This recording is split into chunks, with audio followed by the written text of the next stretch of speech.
Café Networking, the podcast to connect and promote entrepreneurs and business experts. I'm Tom Reaoch, an American known as the King of Networking, connecting people and speaking from my studio in Campinas, São Paulo, Brazil. Today we're going to talk with Hayley Stanton, and she's joining us from Cornwall in the UK. Hayley and I met recently on the PodMatch Podcasting platform. Hayley is coach and founder of Quiet Connections, where she helps people tame social anxiety. Hayley, how common is social anxiety? And has the trend to digital transformation made it more intense or widespread? Hi, Tom. Thank you for starting this conversation with me today. So social anxiety is actually really common. About 1 in 10 people experience social anxiety. So that's an awful lot, isn't it? That is.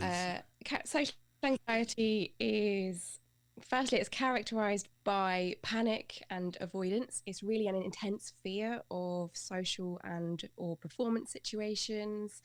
And really, at the core of it is this sense that we're just not good enough, that we're broken or we're defective.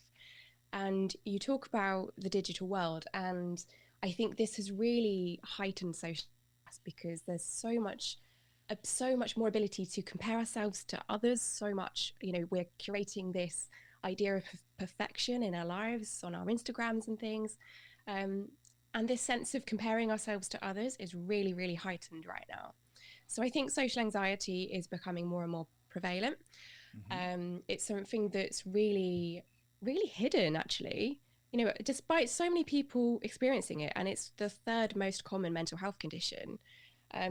You don't know a lot about it. Like, it's something that we don't want to talk about when we experience it. And of course, I've experienced social anxiety myself. But we do our best to hide it away because we feel like we're defective in some way. And we don't want people noticing that. And social is social. And it's interacting with other persons, other people in different places. And you said the comparison, and sometimes the digital platforms bring that. You can have a very brutal response very quickly, say on Instagram or from something else you do. Absolutely, yes. We open ourselves up to criticism and judgment so much more. We're counting the likes that we get on our posts, and we are equating that to how worthy we are. Mm-hmm. And that's not true at all. That's not who we are. But it's so easy to fall into that kind of thinking, isn't it?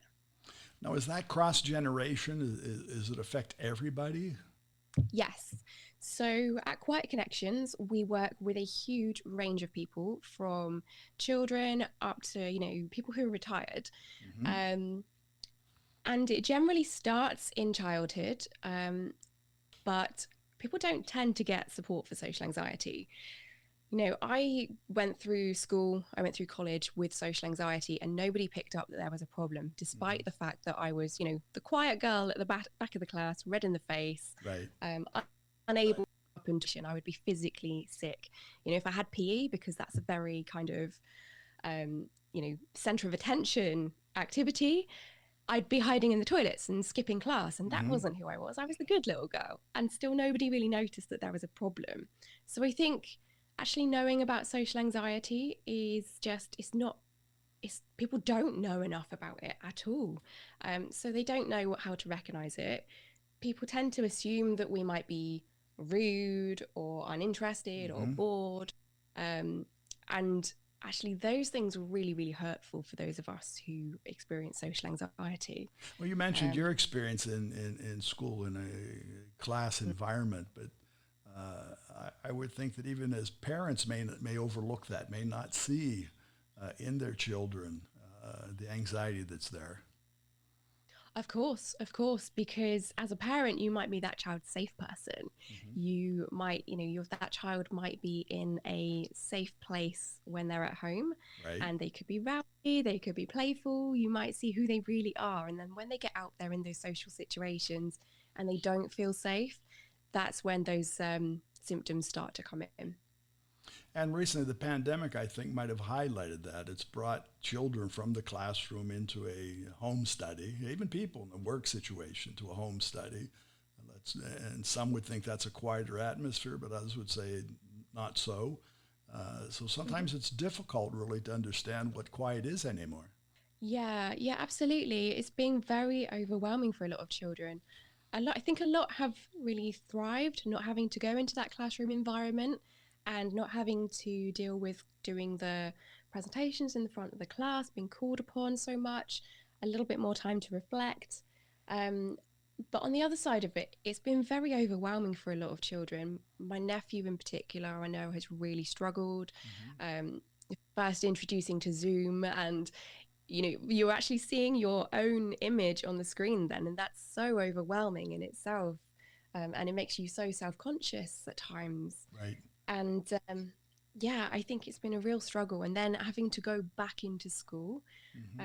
Some schools have done this really, really well, and they've allowed a kind of, I call it a comfort zone stretch process, where they take gentle steps and work up to actually going back to a full-time day at school. But a lot of schools haven't thought about that, and it can be really, really hard. And then whilst they might be in school coping okay, Right. it's then when they get home and they're back in their safe place that you see the overwhelm totally overflow. Well, safe could be.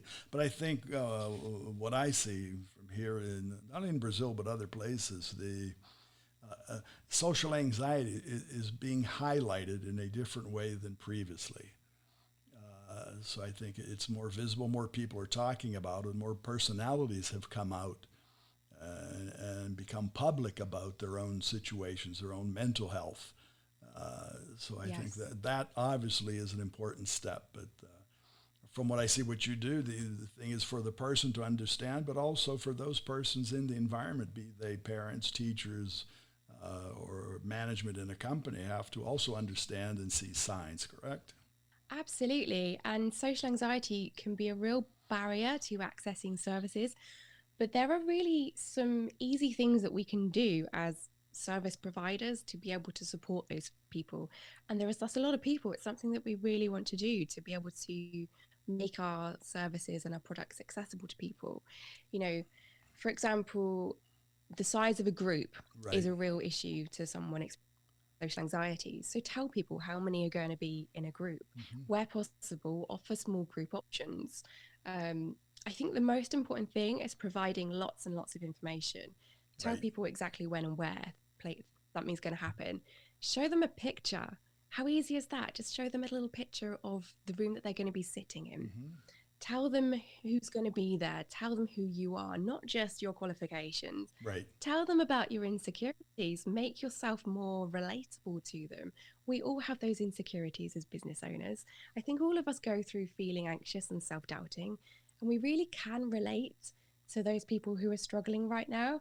But from their shoes, they're probably looking at you thinking that you are like a different breed, and you have no idea what it's like, and you can't possibly understand. Well, in the end, we are all different breeds. Really, we're one of 8 billion people on the planet, and we are unique. So there really aren't two of the same. We're coming to the end of our time, and I want to thank you, but I want to make sure you make your point of where can our audience find you? Sure. You can find me at quietconnections.co.uk.